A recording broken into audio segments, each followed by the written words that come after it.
the word God is, of course, a linguistic contrivance. It's a word. And that word has been honored so much, has been treated so special, that of course some religions say you're not supposed to name God. But that's I really am who I am. That's and in fact the same tradition, just with a mirror in front of it.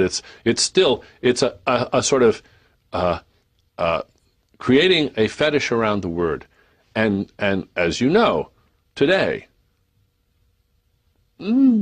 hardly any two people agree on what they mean by God. And this creates, in fact, I think, a sort of preposterous illusion where people say, well, you know, we're not atheists because we all believe in God. But if you went around and asked the people around the table, well, what do you mean by God? What do you mean by God? What do you mean by God? You'd find it was all different. This is a bad pun. This isn't something that they all believe in. What do they believe in? They believe in belief. Belief? They believe that belief in God is so important that you should never even think about abandoning it, even if you have to change what you mean by God so much that it's just unrecognizable to somebody else. But then at least everybody can go around and say, well, I still believe in God. Well, I believe in democracy. Me too. Do you believe in God? No. Well, which God? I don't believe in the Old Testament God. I certainly don't believe in Yahweh.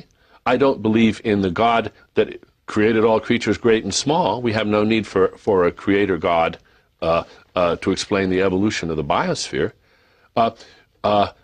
Do I believe in Tillich's ground of all being? Yeah, I was going to ask you that. What is the ground? But what is the ground? I don't know if I believe in it. If I knew what it was. The unanswerable question. Well, God is the unanswerable question. But maybe you see, for some people, God is whatever it is that created all this wonderful life. Well, in that case, I believe in God because I believe in evolution.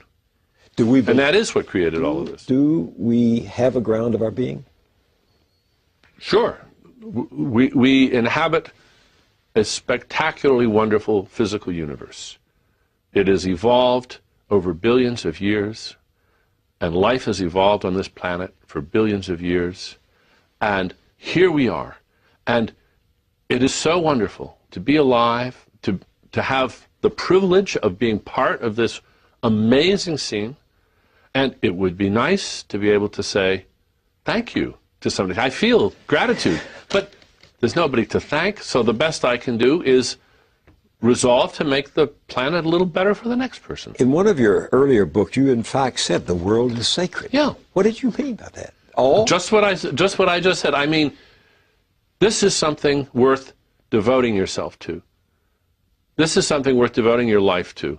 Protecting this, preserving it, honoring it, understanding it, studying it. Anselm, notoriously, famously, defined God early as philosopher in the Christian church, the right? being greater than which nothing can be conceived. It's a very hard phrase to get your head around. The most perfect, imaginable being. Well, now, is the universe itself the being greater than which nothing can be conceived?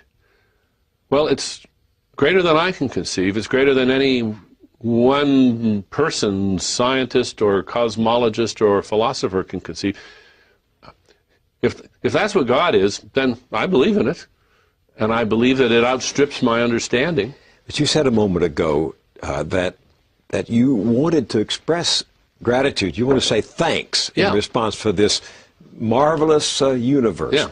But a lot of people need to thank some being, someone. Well, right? Why?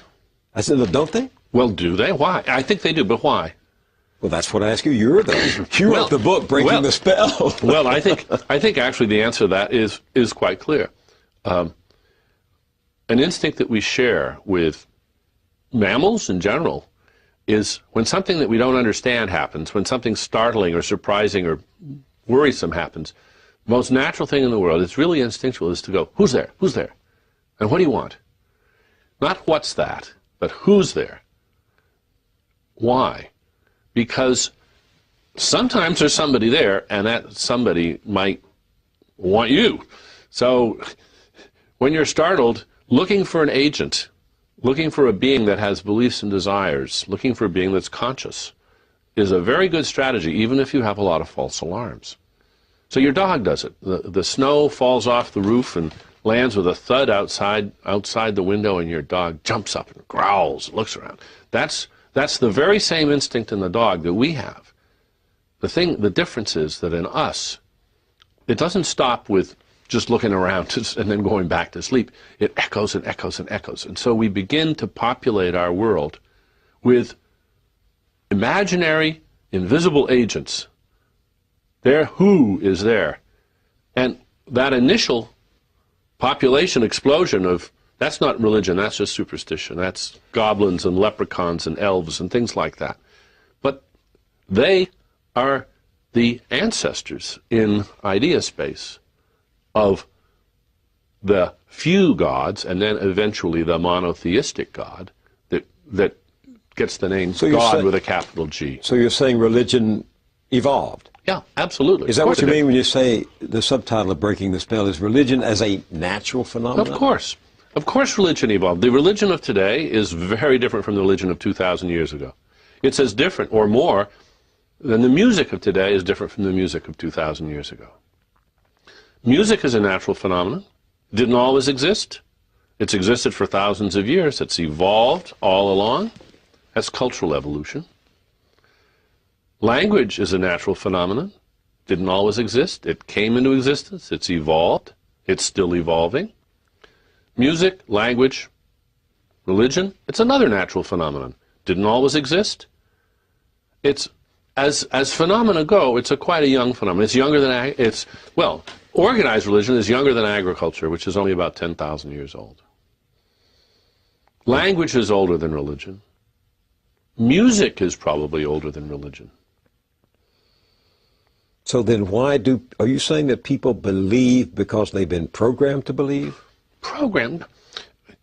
Do you believe that cheese is tasty because you've been programmed to believe? You've tasted it and you like it? And I mean, we get our beliefs from the interaction between the world we discover and our innate dispositions, what our genes do build biases into us. For instance, we have a sweet tooth. We automatically like sweet things better than bitter things. And there's no mystery about why that is.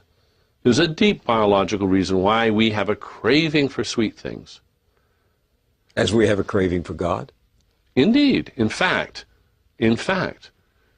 our sweet tooth is, by general admission, no longer such a good thing. It's sort of outlived its biological usefulness. Now that we live in a world where there's a surfeit of sugar, it no longer helps us. But we can't get rid of it. It's in our genes, but we don't have to indulge it. We don't have to succumb to it.